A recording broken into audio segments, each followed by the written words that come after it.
Good morning students.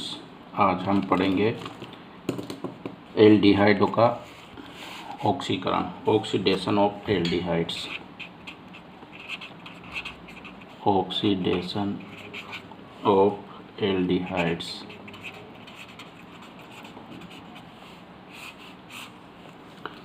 ऑक्सीकरण aldehyde का बड़ी आसानी से ऑक्सीकृत होकर कार्बोक्सिलिक अम्ल देते हैं, जबकि कीटोन नहीं। यह अंतर इनकी संरचना से स्पष्ट होता है। हम जानते हैं कि एल्डिहाइड समूह में कार्बोनिल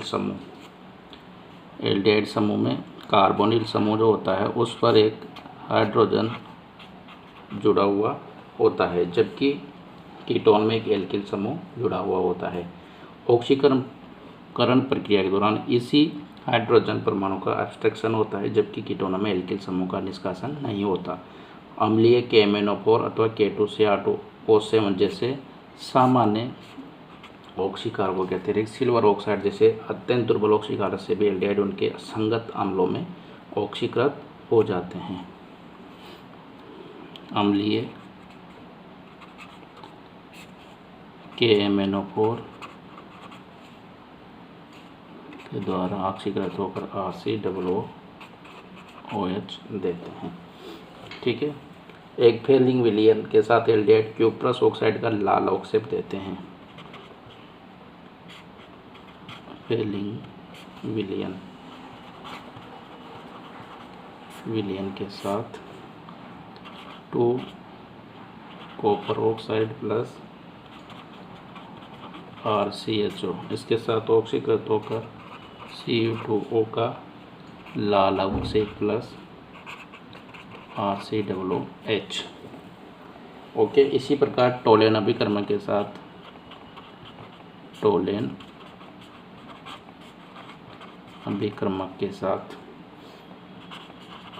Ag2O प्लस RCHO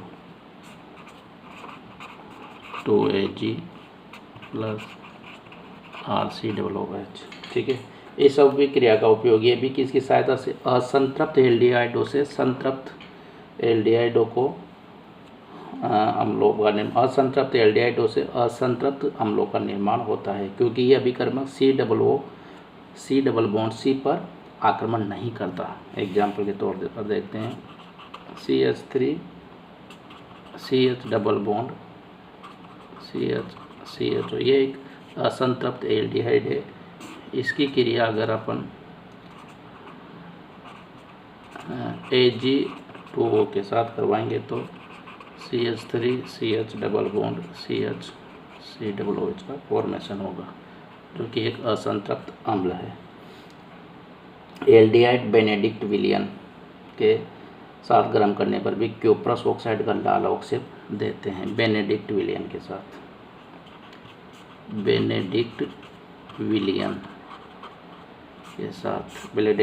साथ क्या देते हैं, ये देखो 2 RCHO plus Na2CO3 plus 4 HO copper oxide CH2 COONA CH2 COONA। इसके साथ रिएक्शन करवाएंगे तो ये देगा आपका 4 COOH COONA CH2 COONA। Okay. और CH2 COONA plus 2 RCOONA plus H2O plus CO2 plus 2 Cu2O का लाल अवक्षेप देगा। ठीक है। तो ये एल्डिहाइड का ऑक्सीकरण की कुछ अभिक्रियाएं थी। इसके बाद पढ़ेंगे हम कीटोनों का ऑक्सीकरण। कीटोन का ऑक्सीकरण सरलता से नहीं होता। Oxidation of ketone oxidation of ketones. ठीक है, कीटोन का ऑक्सीकरण सरलता से नहीं होता, किंतु यदि क्रोमिक अम्ल अथवा नाइट्रिक अम्ल जैसे तीव्र ऑक्सीकार्बों के साथ क्रिया करवाई जाए तो COO समूह के दोनों ओर के कार्बन कार्बन बंधों में से किसी एक बंध का विदलन हो जाता है और कम कार्बन परमाणु वाले कार्बोक्सिलिक अम्ल बनते हैं। देखते हैं CH3 COO CH3 plus oxidation करवाएंगे इसका तो CH3 COOH plus CO2 plus H2O acid बन जाता है। ठीक है, कार्बन कार्बन द्विबंध का विदलन इनोल रूप के द्वारा संपन्न होता है। अब पॉप नियम इसके जो है उसमें पॉप रूल काम में आता है। पॉप रूल क्या है? पॉप रूल, एक असममित कीटोन में से किस ओर का CO बंध टूटता है, CO बंध टूटता है, इस पर आधारित होता है। तो इसका फर्स्ट रूल है कि CO समूह के उस तरफ का CO बंध टूटता है जिधर एल्फा हाइड्रोजन परमाणु की संख्या कम हो। CH3 COO CH2 CH3 KMNO4। ठीक है, इसको गर्म उस तरफ का CO बॉन्ड के उस तरफ का टूटेगा जिधर कार्बन परमाणु की संख्या एल्फा हाइड्रोजन परमाणु की संख्या कम हो। ठीक है, तो एल्फा हाइड्रोजन परमाणु की संख्या किधर कम है? देखो इधर 3 एल्फा हाइड्रोजन इधर 2 एल्फा हाइड्रोजन है, तो एल्फा हाइड्रोजन इधर 2 है तो इधर वाला बंध टूटेगा तो बनेगा आपका CH3 COO OH plus CH3 COOH। ठीक है, यदि CO समूह के दोनों ओर एल्फा हाइड्रोजन परमाणु की संख्या समान हो तो CO समूह प्रमुख रूप से उस एल्किल समूह पर लगा रहता है जिसमें कार्बन परमाणु कम हो।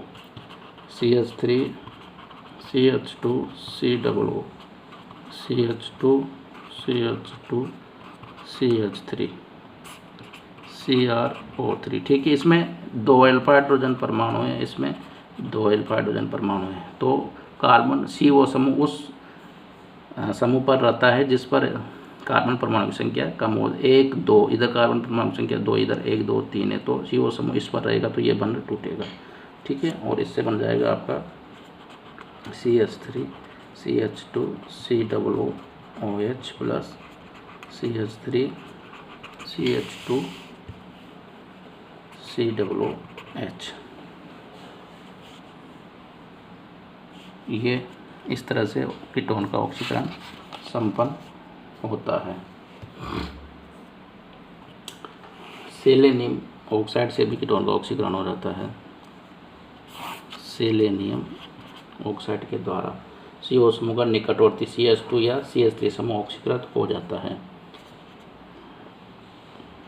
CH3 COOH plus selenium oxide HCOO COOH plus H2O plus selenium.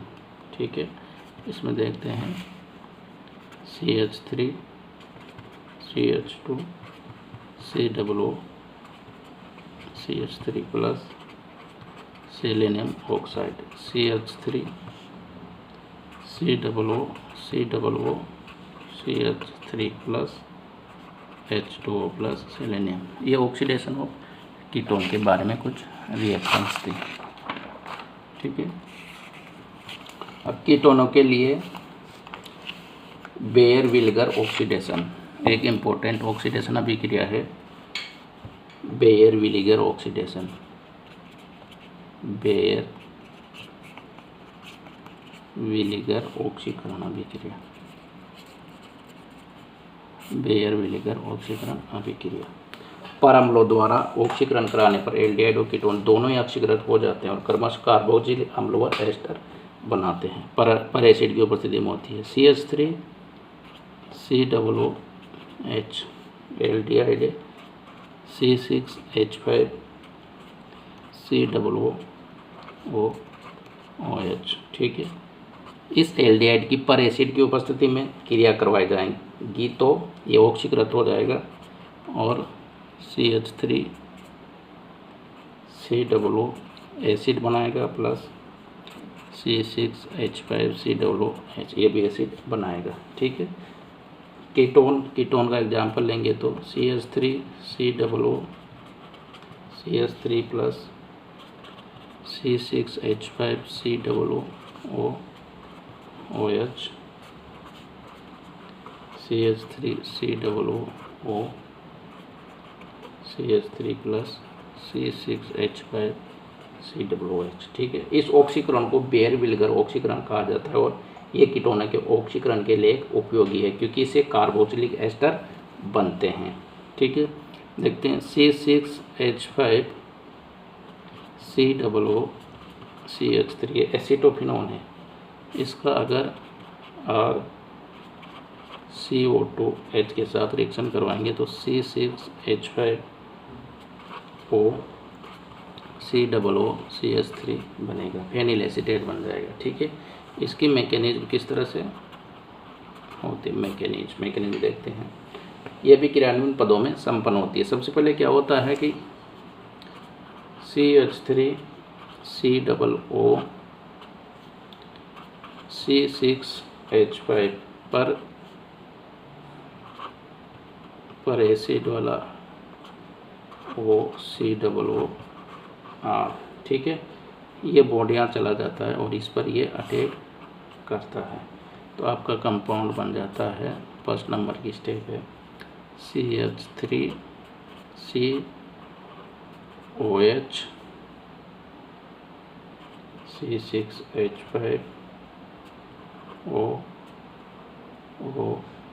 COOR second. ठीक है।